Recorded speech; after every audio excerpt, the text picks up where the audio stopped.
Komponen penyusun ekosistem. Telah mendengar kata komponen biotik dan abiotik yang merupakan komponen penyusun ekosistem. Untuk mengetahui apa saja yang merupakan komponen biotik dan abiotik, perhatikan penjelasan berikut. Komponen biotik. Komponen biotik merupakan bagian dari suatu ekosistem yang terdiri dari makhluk hidup. Berdasarkan peran dan fungsinya, makhluk hidup di dalam ekosistem dapat dibedakan menjadi 3 macam, yaitu produsen, konsumen, dan dekomposer. A. Produsen. Produsen adalah makhluk hidup yang mampu menghasilkan bahan organik yang sangat dibutuhkan oleh makhluk hidup lain untuk menjamin kelangsungan hidupnya. Semua tumbuhan hijau merupakan produsen, karena dengan adanya klorofil memungkinkan pembentukan bahan organik melalui proses fotosintesis. Contoh produsen adalah alga, lumut, tanaman padi, tanaman singkong, dan lain-lain. B. Konsumen. Konsumen artinya pemakan. Manusia dan hewan termasuk dalam golongan konsumen karena keduanya tidak dapat membuat makanannya sendiri. Konsumen disebut juga organisme heterotrof. Artinya, organisme yang tergantung organisme lain untuk mendapatkan makanan. Hewan yang memakan tumbuhan secara langsung atau herbivor disebut konsumen primer atau konsumen tingkat pertama atau konsumen 1. Contoh konsumen pertama adalah hewan pemakan rumput seperti sapi, belalang, dan kambing. Hewan yang memakan konsumen primer disebut konsumen sekunder atau konsumen tingkat 2. Contohnya, burung pemakan ulat.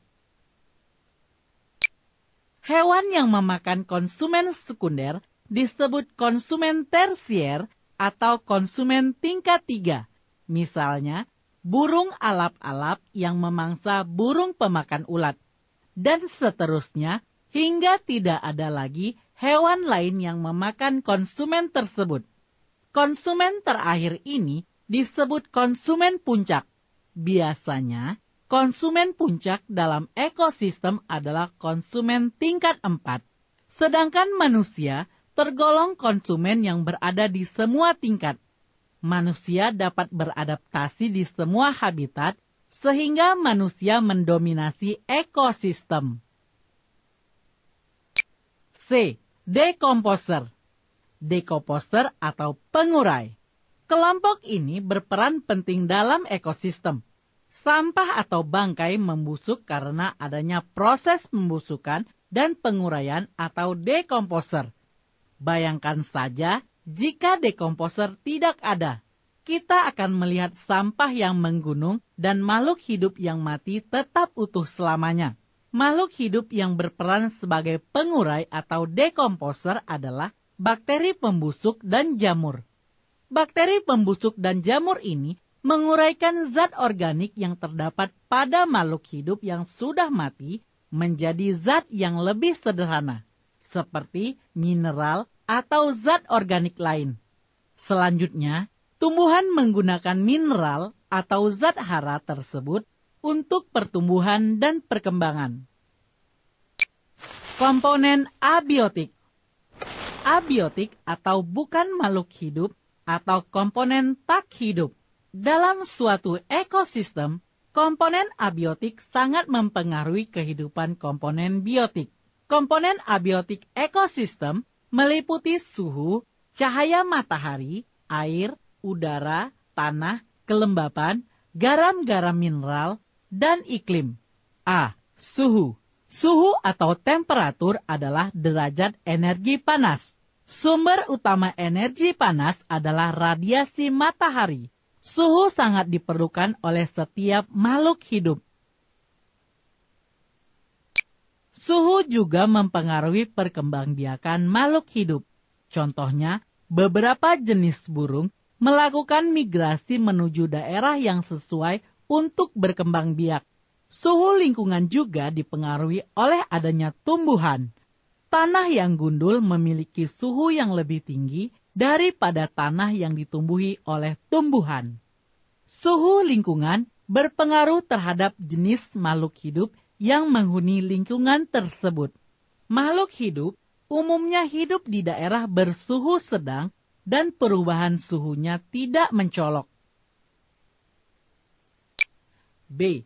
Cahaya matahari. Cahaya merupakan salah satu energi yang bersumber dari radiasi matahari.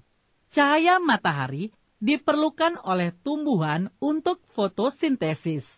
Hasil fotosintesis berguna sebagai makanan hewan dan manusia. Tumbuhan dan hewan juga tidak dapat hidup tanpa cahaya. Selain itu, cahaya matahari juga mempengaruhi tingkah laku dan kegiatan berbagai makhluk hidup, seperti ada hewan yang aktif di siang hari atau diurnal, dan ada pula hewan yang aktif di malam hari atau nokturnal. C. Air. Air merupakan komponen utama penyusun tubuh makhluk hidup, atau sekitar 90%. Air berfungsi sebagai pelarut dan bahan baku berbagai proses di dalam tubuh.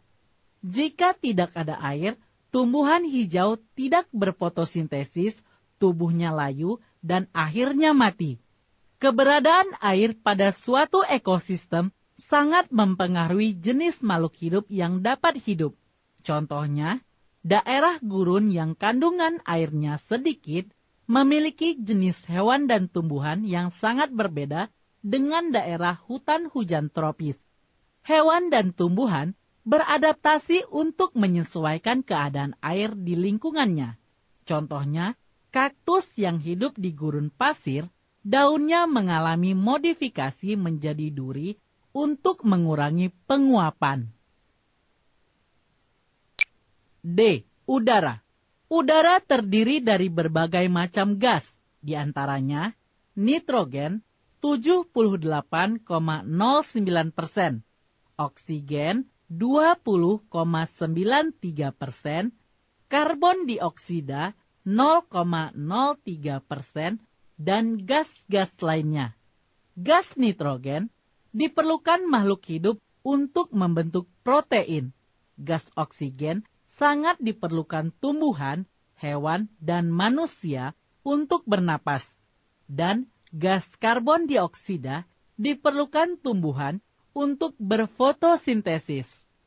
E. Tanah. Tanah sangat penting bagi kehidupan. Tanah mengandung air tanah, garam mineral, dan humus. Tanah yang mengandung humus merupakan tanah yang subur. Tanah yang subur sangat diperlukan oleh organisme untuk memenuhi kebutuhan hidupnya. F. Kelembapan. Kelembapan di udara artinya kandungan air di udara, sedangkan kelembapan di tanah berarti kandungan air di dalam tanah. Kelembapan diperlukan makhluk hidup agar tubuhnya tidak cepat kering karena penguapan. Daerah pegunungan memiliki kelembapan udara yang lebih tinggi dibandingkan dengan daerah dataran rendah. Di daerah pegunungan, banyak terdapat tumbuhan epifit seperti paku, anggrek, dan lumut. Sebaliknya, di daerah dataran rendah, jarang terdapat tumbuhan epifit karena tumbuhan ini memerlukan kelembapan udara yang tinggi untuk dapat hidup. G. Garam-garam mineral. Garam-garam mineral antara lain ion-ion nitrogen, sulfur, kalsium, natrium, dan fosfat. Komposisi garam mineral tertentu menentukan sifat tanah dan air.